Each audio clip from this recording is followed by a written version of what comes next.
Good evening. This week's Parsha, Parshas Vayechi.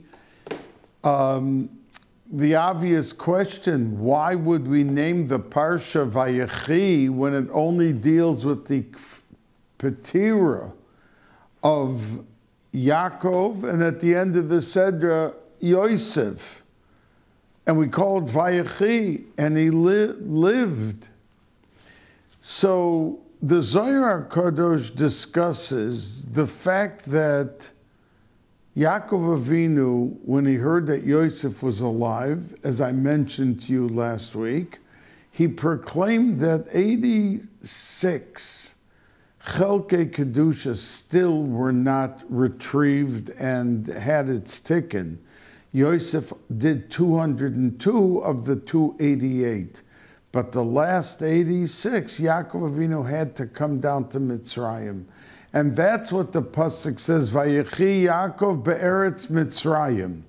That in the 17 years that he lived in Mitzrayim, he was able to bring to life all of the Inyonei sparks and chalokim of the Kedusha that fell into Mitzrayim. And he was able to complete the task. Now, we know that the entire Seder talks about the fact that he was dying and the fact that he called together his sons and gave each one a bracha. That was, in a general sense, all bringing to life. Because the spark in each shevet, in where they excelled, Yaakov Avinu was madgish. He underscored that nekuda of their talent and strength, and because he said it the way he said it, it brought it to fruition that it did sprout forth and come to fruition throughout the generations. So that's why Vayechi. But I want to mention to you that today I went to, there's one of the listeners either on Torah Anytime or on YouTube that invited me to be sandik by a newborn baby. And I had to travel to Pennsylvania, and I went there and I stayed for the hour and I came right back to Borough Park. You'll wonder, why do I mention it to you and bring this up even? And the answer is because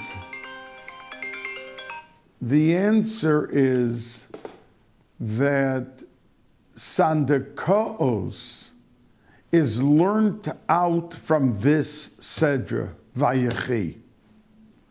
That if you'll take a look into the Sedra, you'll see it says, Gam b'nei Mocher, who was the son of Menashe, which means it was, Mocher was the grandson of Yosef, and his children were great-grandchildren. The Pasuk says, Gam b'nei Mocher, Yuldu al Birkei Yosef. And the Targum Yonasan ben Uziel says, Kad Gazrinin Yosef, that when the Pasuk says Birkei Yosef, the knees, that they grew up on the knees, it's a reference to Sandakos as we hold the child. And that's where the first time, and it's not mentioned anywhere else in the Chamisha Chumshei Torah, the inyan of Sandakaos. Now we know that Rabbi Yehuda HaChassid, who was a friend of the Balei Tosfos around 1,000 years ago, he excelled. Rabbi Yehuda HaChassid, his friends, the Balei Tosfos, said that he was in the Neshama from the time of the Tanoim or the Amoraim. He was very, very big, and he left over a tzavah of things we should do and we shouldn't do.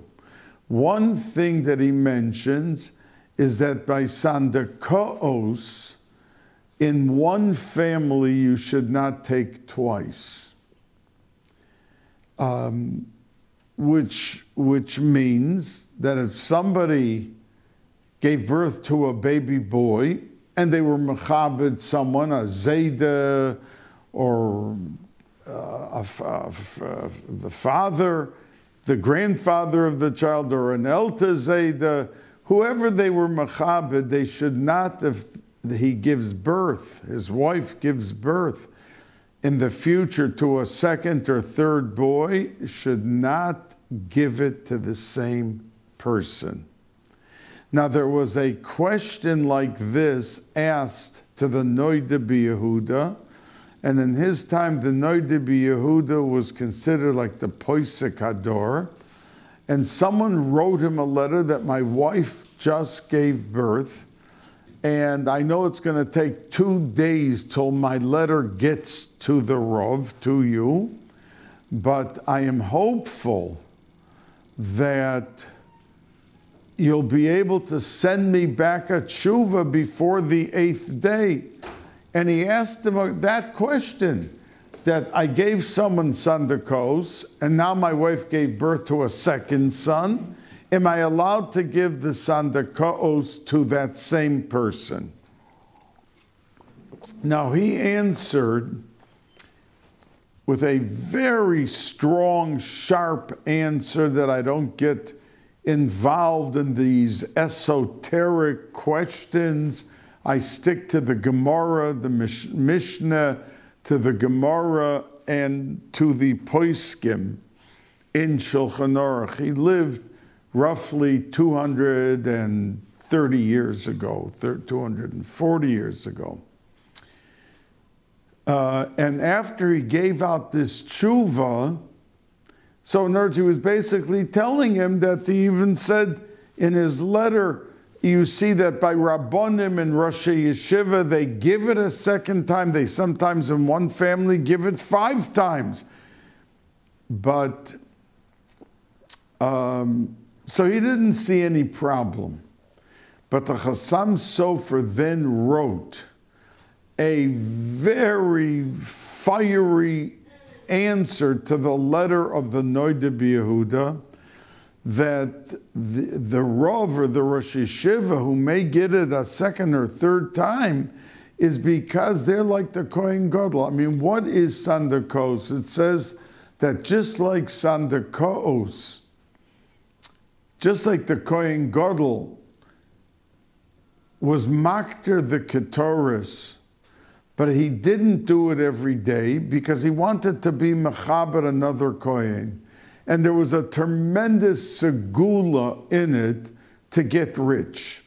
So the Gemara says that the Kohen Gadol rarely gave it to the same person because since it was a segula to get rich, he didn't want to give it to just one Kohen. He wanted to spread the wealth. So he gave it out every day to somebody else, a different Kohen. But the truth is that if the Kohen Gadol himself wanted to do it every day, he was allowed to. He was allowed to do it every day because it was his part of his avodah. He didn't have to do it. But if he chose to do it, he could.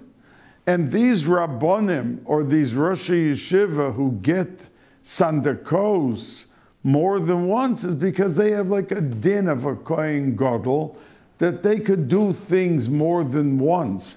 But a regular person should not do it. And he concludes his letter, the Chassam Sofer, to the Noida B'Yehuda, that because of Rabbi Yehuda HaChassid, that people were so afraid of every word that he said, they said that it's kedai to take heed to what Rabbi Yehuda HaChassid said and not to give it to the same person twice in one family. That means he could be a sandik 100 times, but not in the same family. So this inyan of sandakos is in our Sedra, Gam b'nei mocher yuldu al birkei Yosef. So that's why I told you, and by the way, it says that you even find here in Brooklyn that many people, when they hear there's a bris, they'll come to the bris to get a bracha from the sandik. Not that they know the people who made the bris, but they heard in this shul there's a bris, so there's got to be a sandik, and they come to the shul. I was once in a shul, a Svardish shul, not Nusach Svard, but Svardim, on Ocean Parkway, and I was there for a bris, and there must have been 200 people lined up all the way outside to the street who got there to go over to the sandik and take a bracha. So I want to say to the Chosheva listeners, to those of you who hear my voice now, today was the bris, and even though it's nighttime now and I'm recording the shir at night, but we know a rule by Mekubalim that the day goes into the next night, even though it's a separate date. It begins the next day, but it's like a madrega, it's like a darga of Toisvis Shabbos, that we go into the night and that we could still carry some of the koiches, the power, and the dynamics of the previous day and whatever he's celebrating into the night. So therefore I give each and every one of you a year that it should be a year of gesund, lots of gesund, and lots of nachas from your beautiful families, and that you should have parnasa b'harchava, and that it should give you harchavas hadas, that all your avoida that you do, your davening, your learning, you shouldn't have to have in the background an uneasiness because you are worried about one of those things,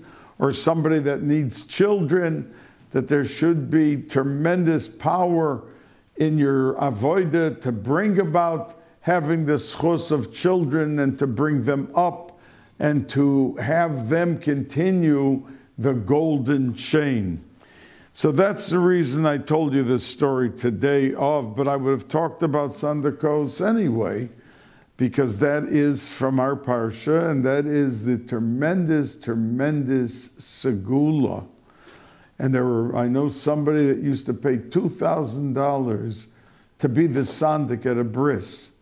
And he paid it because sometimes the person who was making the bris didn't have the money to pay the moyel or to make the suda.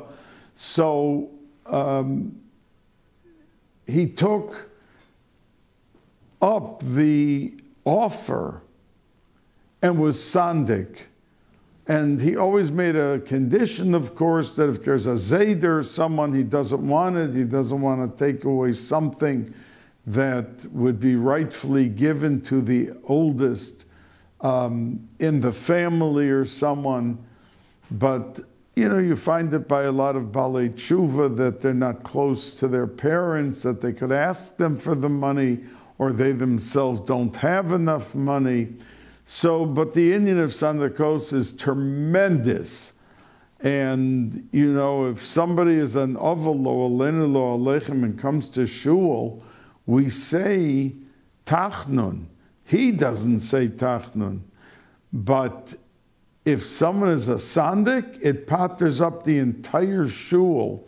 And it doesn't have to be the bris in that shul. That means he just has to tell the gabbai that today I'm going to be at a bris in an hour from now or 5 hours from now, and I'm going to be the sandik. Nobody in the shul says tachnun. Now, I want to mention to you that today is the yahrzeit of Tzvi, Morenu Tzvi, who was the one and only son of the Baal Shem Tov. The Baal Shem Tov had a daughter, Odol, And she had three very famous children. One son was the Degel Machne Ephraim, one son was Reb Baruch Mimezhebush, and the third was a daughter Fega, who was the mother of Rav Nachman of Breslov. But Odol, her daughter, that means Odol, the sister of Tzvi, or the daughter of the Baal Shem Tov, had a brother, and his name was Tzvi, and he was a tremendous oived. That means he worked on every inch and every aspect of his service to HaKadosh Baruch Hu.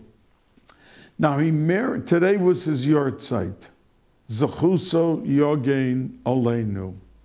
Now this Tzvi married very wealthy person, and they ran out of money after a certain period of time. Reb Tzvi was a tremendous Baal Chesed and Baal Tzedakah, and it suddenly hit them that they are almost completely out of money. So he went to his father. He went to his father's Hasidim, and one by one, when he came and said, I'm completely out of money, and it's stifling my avodah because I can't think straight. So each one by one, in their house or their Beis HaMedrash, gave him a segula or a speech of what he should do. When he came to Rav Pinchas of Rav Pinchas Koritz, who's buried in the city of Shepetivka in the Ukraine,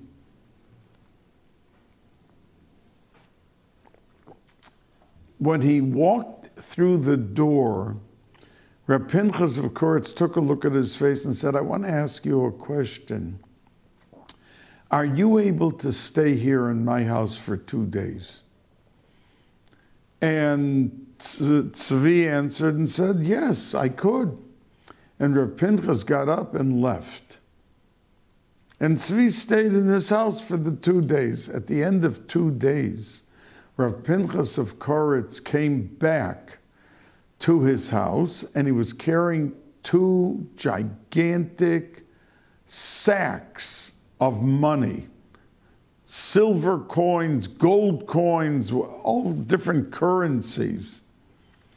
And he said to Tzvi when he came in that I saw on your face that you were under terrible pressure, and I realized it was the money, and that you didn't need any suggestions or segulas or anything else from me other than the actual money.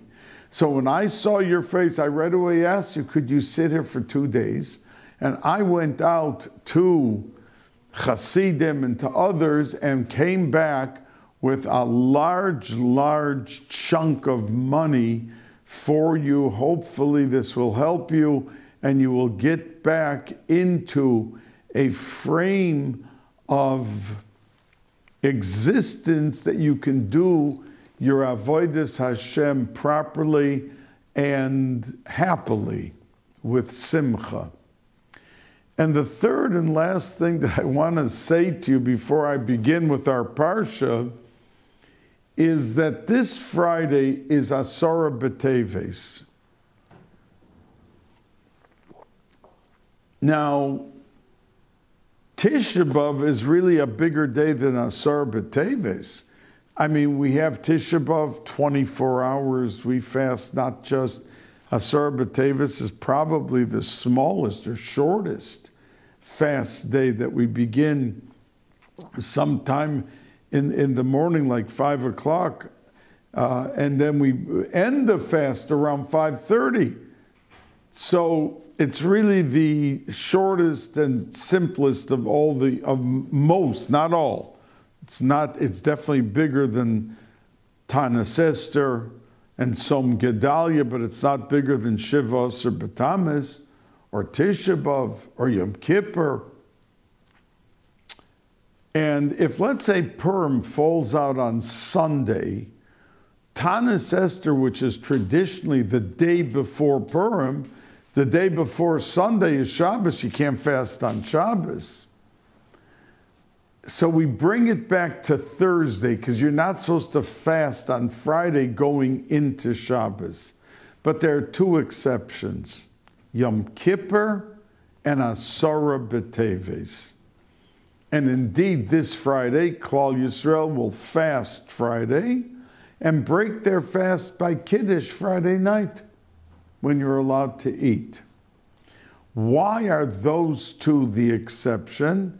Because it says for Yom Kippur in the Torah, and for Asara B'Teves it says in Tanakh, in the Pasuk, it refers to it and says, Be'etzem Hayom Hazeh, that in the essence, the actual day, meaning the date that you're fasting, which is Asara B'Teves, or Asara B'Tishrei, which is Yom Kippur, that you have to do it on that actual day. So if Asara B'Teves, for instance, was to fall out on Shabbos, we would fast Shabbos. And you all know that Yom Kippur, when it falls out Shabbos, we fast Shabbos.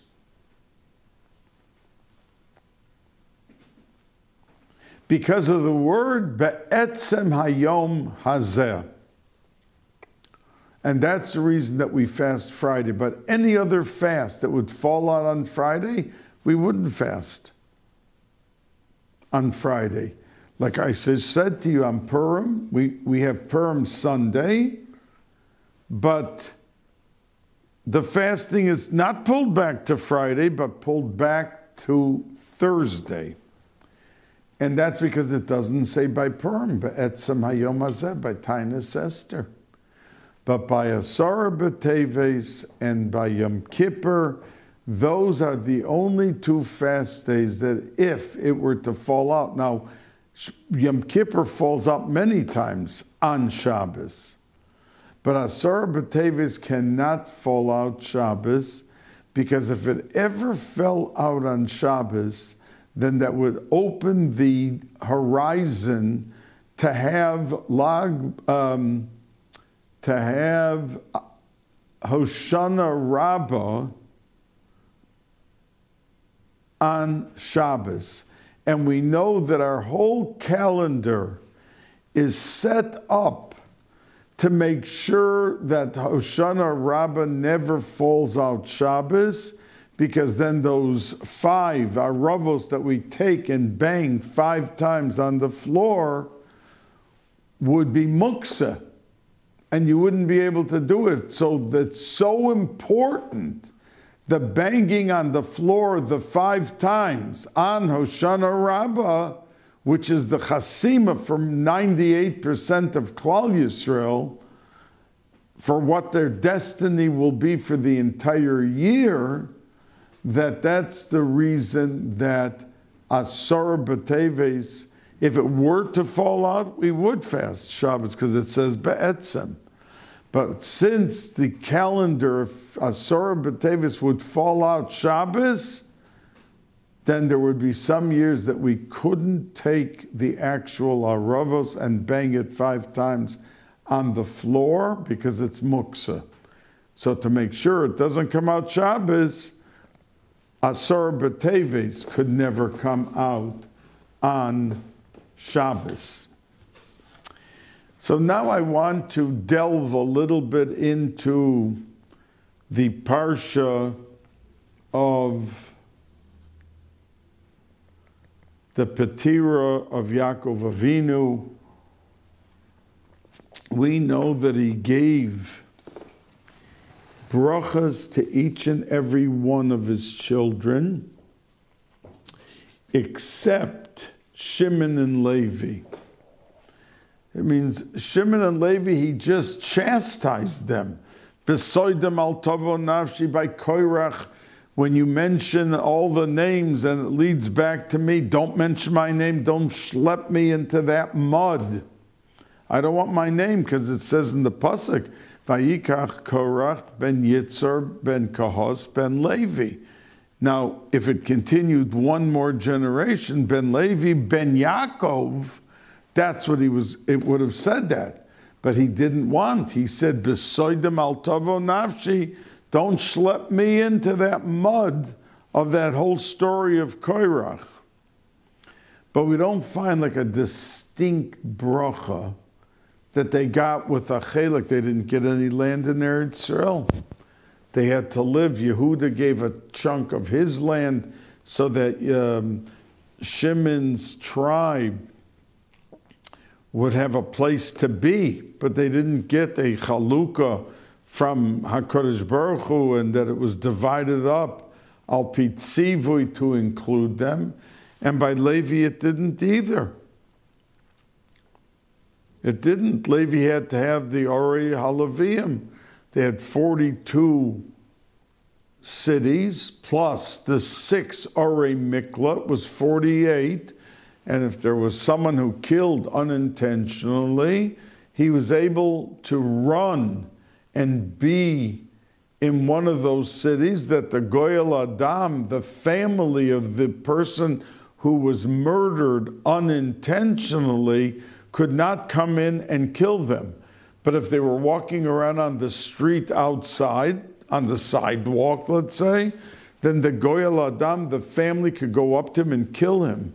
And that's the reshus that he has without taking the person to a bezdin or doing anything which would entail delay or have to ask a shaila. But he was able to just go up and to kill him. But if he was in the city of refuge, the Orei Miklat, he was not allowed to step in there, no matter how long.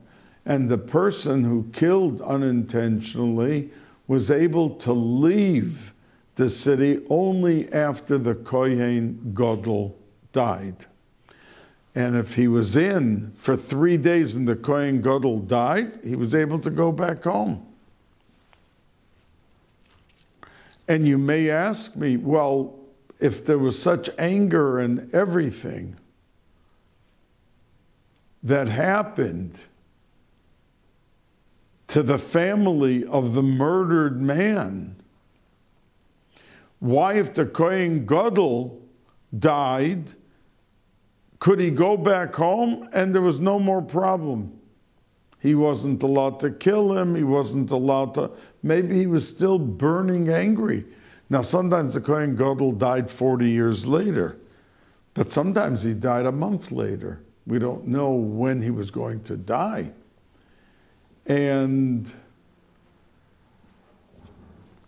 the answer that the Mefarshim say that why the Torah did not provide any action for the Goyal Adam was because after he saw in the Orei Miklat what happened in the year, what happened when the Kohen Gadol died, that there was a forgiveness reigning in the atmosphere, that it seeped even into him and it calmed him down, and he was consoled, and he didn't want to kill the person because it was unintentional.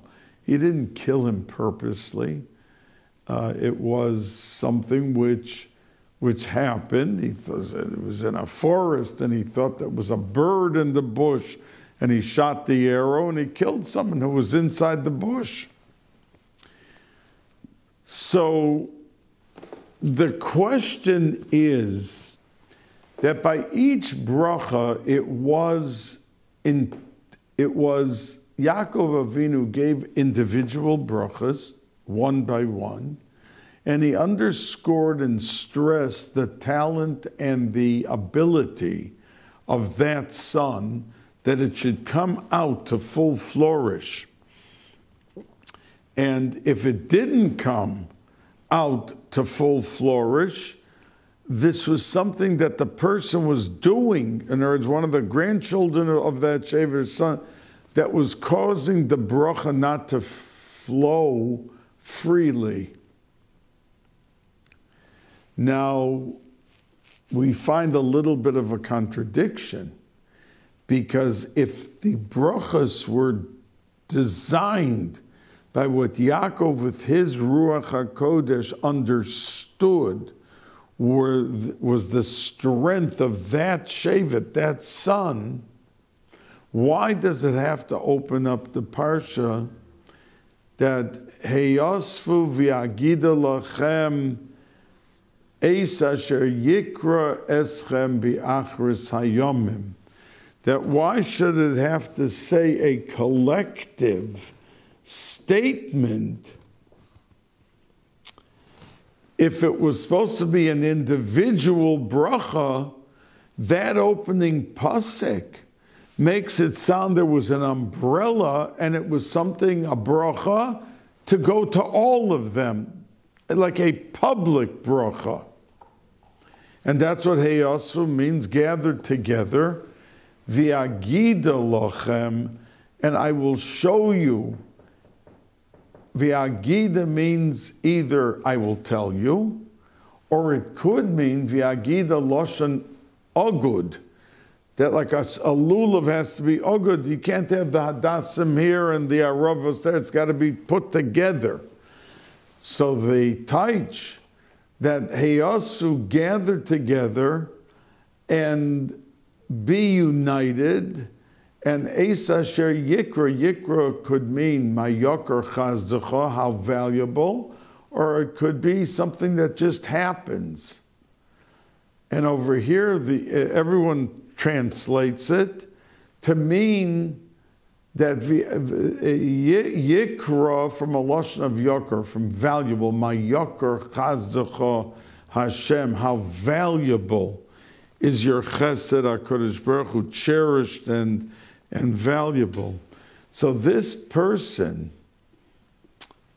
each and every Shevet got their own bracha, but then they got an all-encompassing bracha. And that all-encompassing bracha was to tell them that, look, you have to stand on your own 2 feet, and you have to bring out the best in you, and that's why I'm giving you each the bracha that I'm giving you. However, don't take that message as a message that you can live on top of a mountain and become a hermit and have nothing to do with anybody else. Because the fact is that the Heosfu v'hikovtsu, gathered together, is how Klal Yisrael exists. That means internally, you with your Shevet excel in what you're doing and what is your talent or your special uniqueness that HaKadosh Baruch Hu wants you to build on and flourish. But at the same token, you can't say Kedusha without 9 other people. You need a minyan for Baruch Hu. And all of these things that require unity and 10, a minyan, and everything else that's linked to saying Kaddish, you need a minyan. So as unique and special you may be individually, but without being united with the klal and operating your daily activity, including all of the things under the umbrella which make you one and which make you united and which makes you unique, you must have. So the brachas were individual, but the umbrella was the uniqueness of a Klal Yisrael. Now, Rav Yaakov Kamenetsky, Zechrona Levracha, he said that although Shimon and Levi, it looks like a parsha of complete chastisement, that they were just being yelled at and rebuked, was not really so, because the fact that Shimon, it says he didn't live in his own place, and that he had to go out and become the Soifrim and the Rebbeim of the Tinokos Shel Beis Rabban, that he had to become the teachers and the scribes. And every Yid needs a pair of tefillin, and needs a Sefer Torah, and needs a mezuzah, and that's through a sofer who writes them. So the Rosh Yeshiva said that it wasn't chastisement and mentioning his disappointments with Shimon and Levi, that they went out and they killed a whole city, and everything that they did, together, and that they became the Kanoim by Zimri ben Solu and Cosbi bas Tzur, but it was to have them take their power of influence to the highest level, and therefore force them. They couldn't get a piece of land and just cultivate the land and stay there in their location.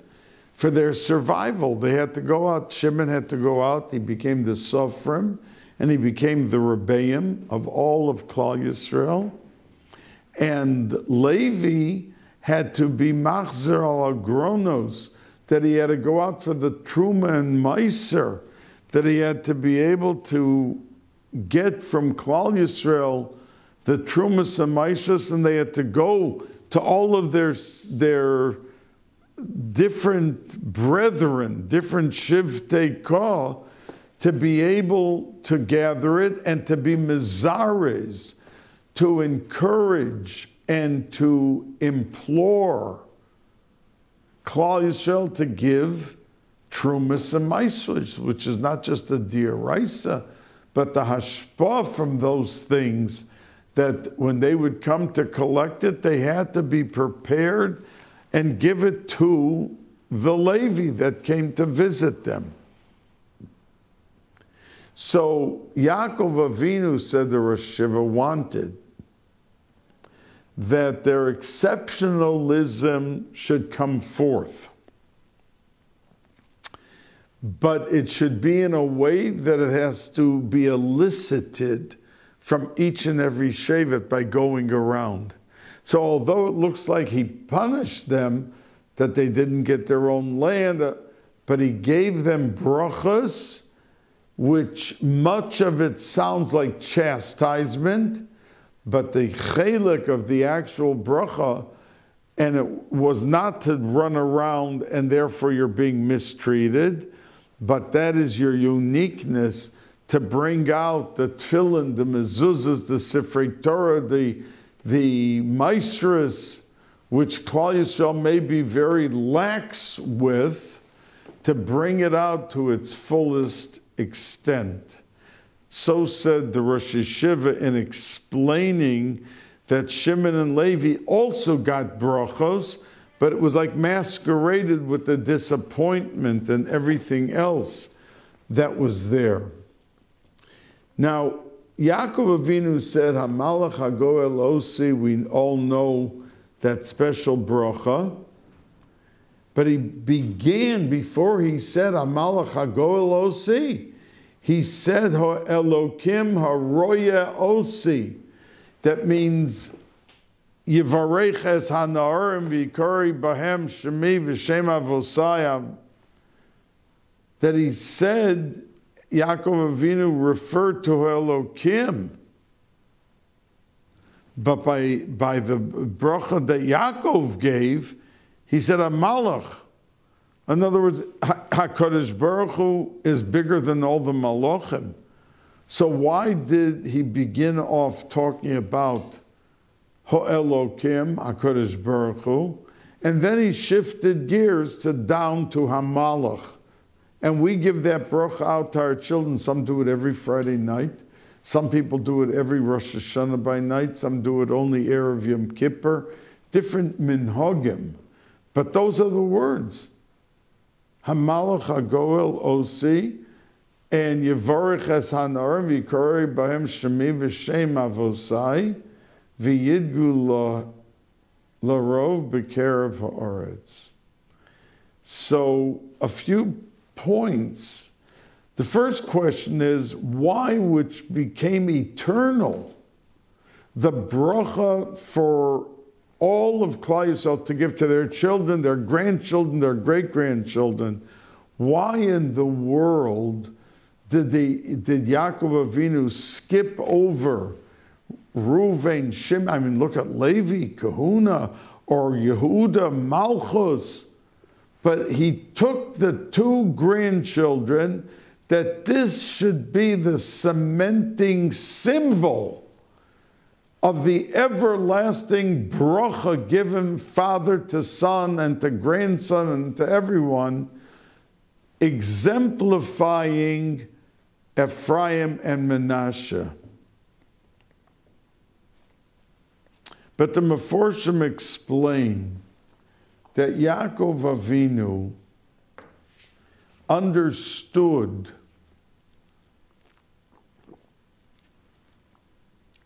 that his children were tzaddikim gemurim. But there was one thing that they were missing. The nisoyon of being brought up in Mitzrayim. That means to live on 42nd Street and end up at Tzaddik Gomor tells something about the environment, the family atmosphere that allowed them to stay in the realm of tzidkus and kedusha, because all the Shiftei Kod lived all their lives in Eretz Yisrael, and they did not have that nisoyon. And Yaakov Avinu, who designated all his brachas and everything he was doing to help Klal Yisrael survive in the dark, dim golus of exile until they would be brought back. And he knew there were going to be a lot of his communities, a lot of Klal Yisrael living in areas that would be the ultimate test of their kedusha, their tahara, and everything. And that fortification, you needed Ephraim and Manasseh. He couldn't go back to his sons because they lived only in Eretz Yisrael. There were no such nisyonis to them. But he had to go to his grandsons, who proved that they can be loyal and fortified throughout any test of times or test of where they lived. And that's why he went to Ephraim and Manasseh and gave the eternal bracha. But the reason that he changed from Ho'elokim down to Hamalach is because the Meforshim say that Avram and Yitzchak all had nisim v'niflaos l'mala min hateva. That means when Avram Avinu went in front of 80,000 troops, the 4 kings, who beat the 5 kings, and they won the war, Avram Avinu went and took on the 4 kings. That was that he picked up the sand and threw it. That was l'mala min hateva. That wasn't a regular miracle that you could say was cloaked in suspense or masqueraded in any which way, because they had nisim v'niflos all the time. Avram Avinu was thrown into the Kivshon Aish, who walks out of a burning furnace alive and well, unscathed and untouched. But Yaakov, and that's why when he referred to Avram v'Shem Avosai, Avram v'Yitzchak, it talks about Ho'elokim, because their whole lives were replete and plentiful with miracles that everyone could see openly that it was a miracle. But by Yaakov Avinu, he also had miracles, Lamala min hateva, but it was given hidden. It was not given for the public eye. And when he came to Esav, or he came to Lavan, and all the miraculous living that he lived in his lifetime, that true, he had miracles day and night.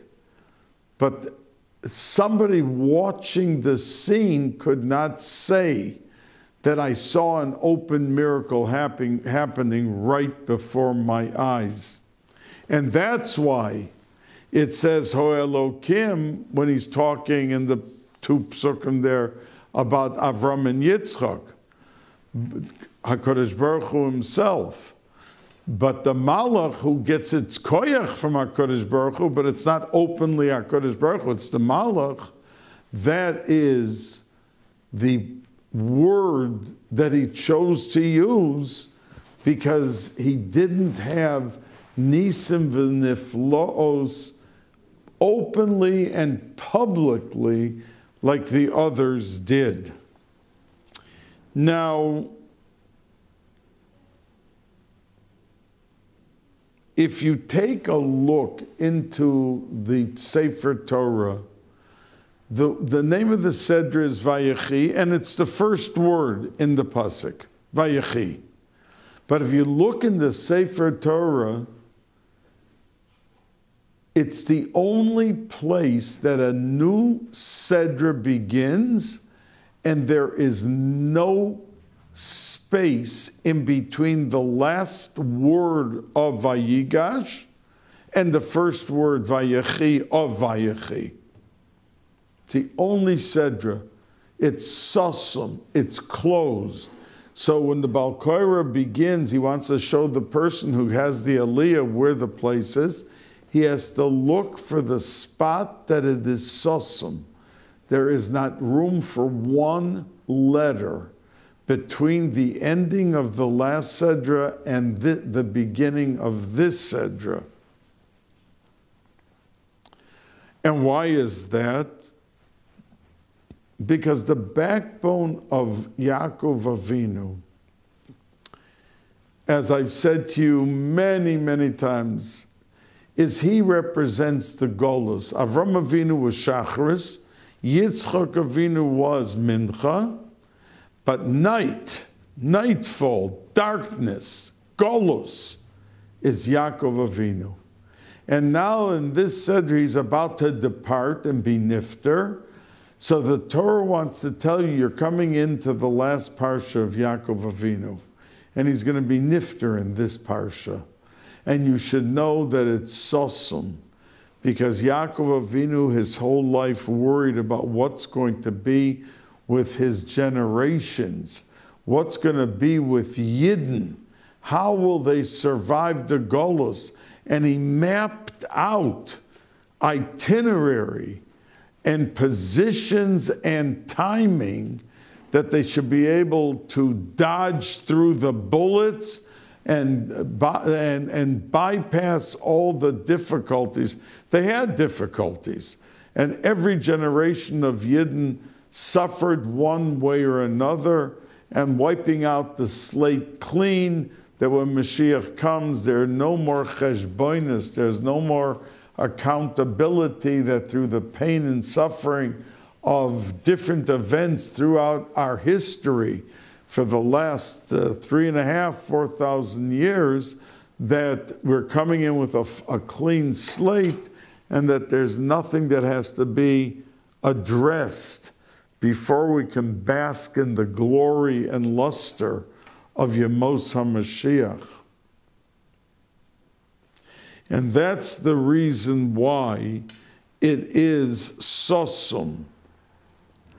Now, the end of Hamalach HaGoel Osi, which we say the night before a bris for a baby by his Vachnach, or we say to the children, like I said, before Rosh Hashanah, before Yom Tov, before Shabbos, many people do it, that he ended off the pasuk V'yidgu larov bekerev ha'oretz.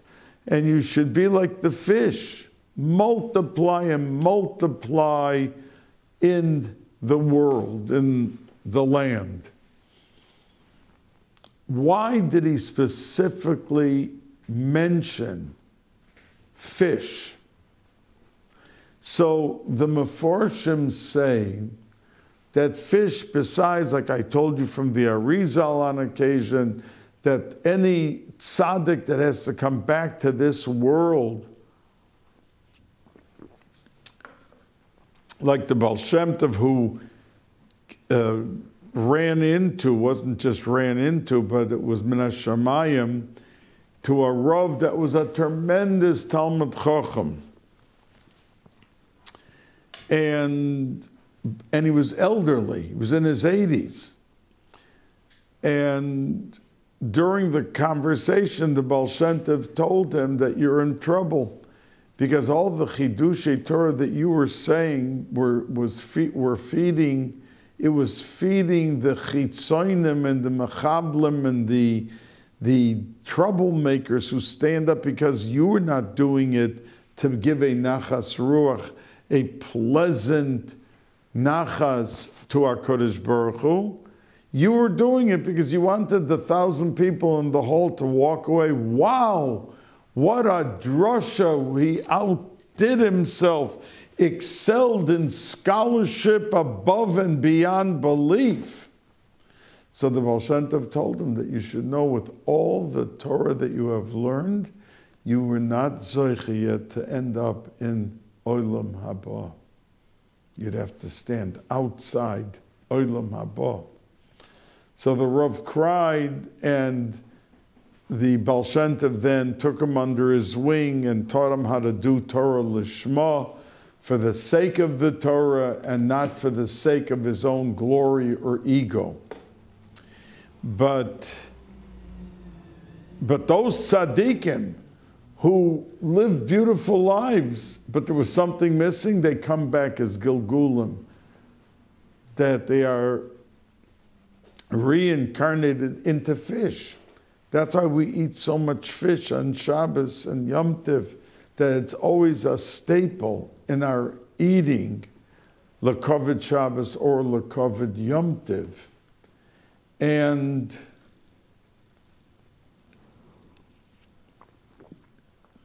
fish, which are in water, they have no ayin hara. And that's the reason by Yosef that HaKadosh Baruch Hu told him, V'yidgu larov b'kerev haaretz, that Yaakov Avinu said that that's part of his bracha. He never suffered from ayin hara. And we know the Gemara says that Rav went into a cemetery and he went from grave to grave, 100 graves, and asked them what was the cause of their death. Because, as we see from the Gemara I'm just discussing, that it's not like a person says, well, he lived 61 years, I guess that's all the years that he had. But Rav went to the 100 people, and the Gemara says that 99 of the 100 died from an ayin hara before the designated time they were supposed to live. There was only one grave who said to him, I lived out my full years, my life. And that's how important it is not to bring ayin hara on ourselves. You know, you walk down a street, there's nothing wrong with a $10 million house, but does the marble or the expensive granite have to be up to the sidewalk so that every single person who walks by has to be dripping with jealousy or whatever? So inside you can have whatever you want. But outside, don't bring on yourselves the attention which evokes jealousy. And that's why he said, V'yidgu l'rov b'kerev ha'oretz, because as we see in the brachos, that Yosef was exempt from this ayin hara, which is a downfall for so many people. Now, I want to conclude today's shir with the fact that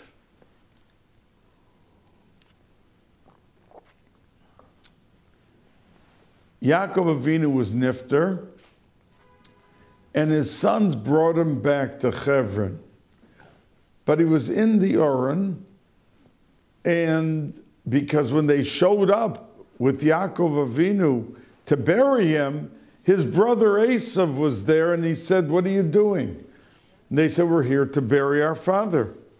So Esav said, "Oh no, that eighth and final burial plot here in Ma'aras Samach is mine."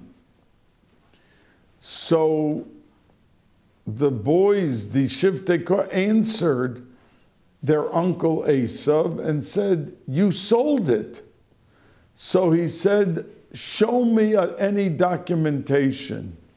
So the Gemara in Soita says that they said, "We don't have it with us. We have to send Naphtali, who was able, like a marathon runner, to run back to Mitzrayim and get the actual document." Now, while they were waiting for Naphtali to get back, Chushim ben Don had one son and he was deaf,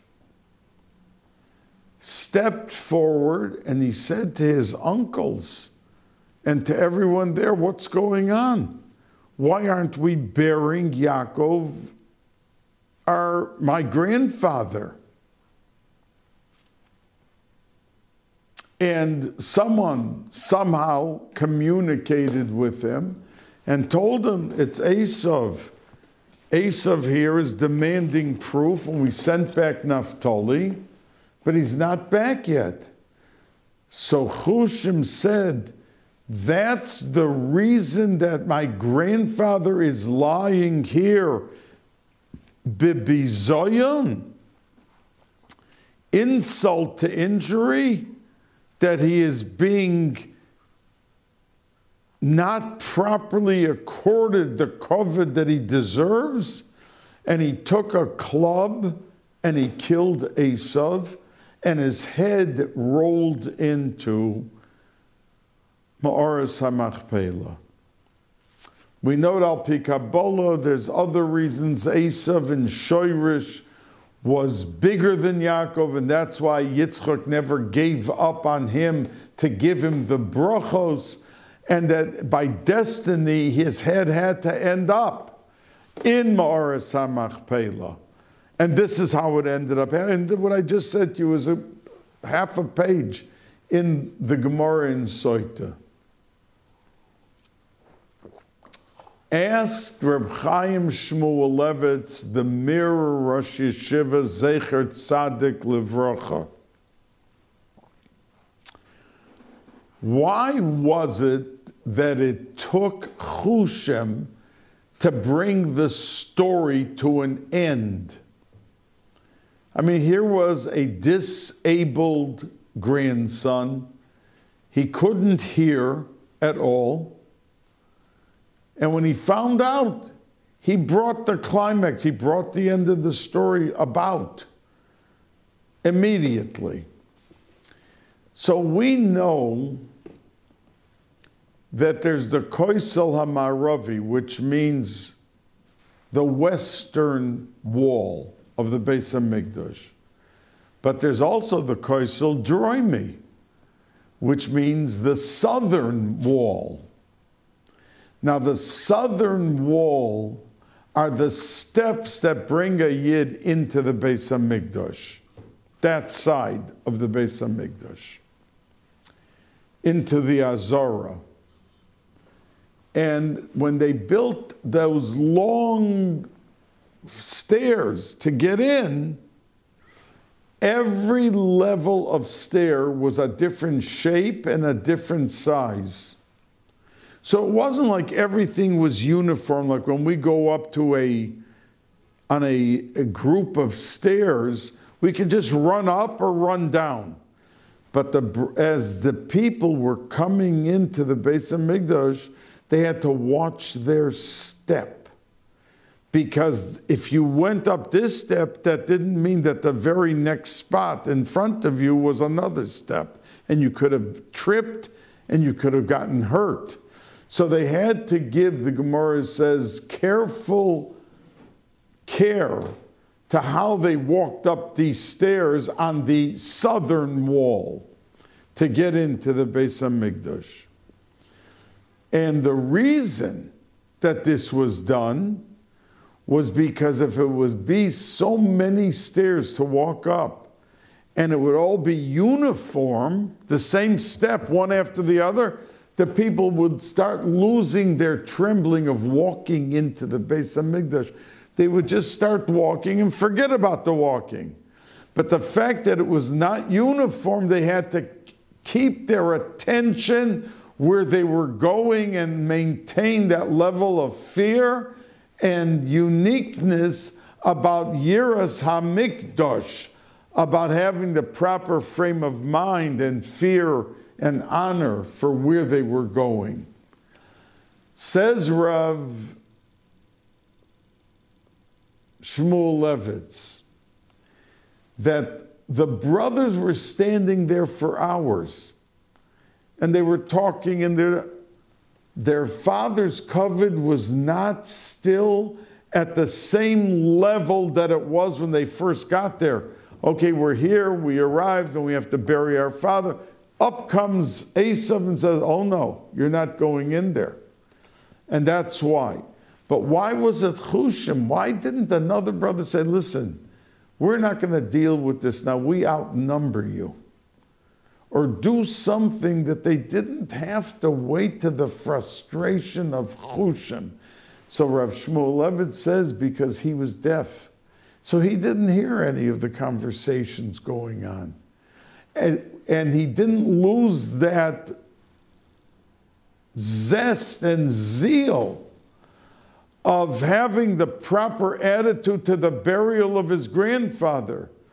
And when he found out the story, because he didn't hear anything, but when they finally told him the story, he immediately reacted because he still had that tremendous burning desire to impart the proper kavod and yira to his grandfather, which many of the sons, his uncles, did not have anymore, because you stand for hours talking, it wanes away, the yira and the kavod.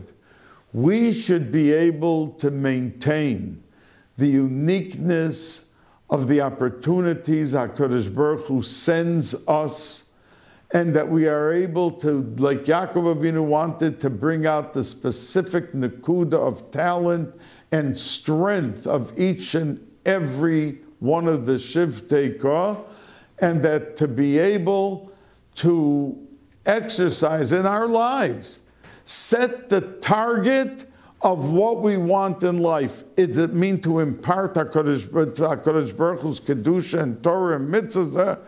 Then stay focused with the love level, the yira level, and to be able to bring out to full flourish all of that dignity and accomplishment.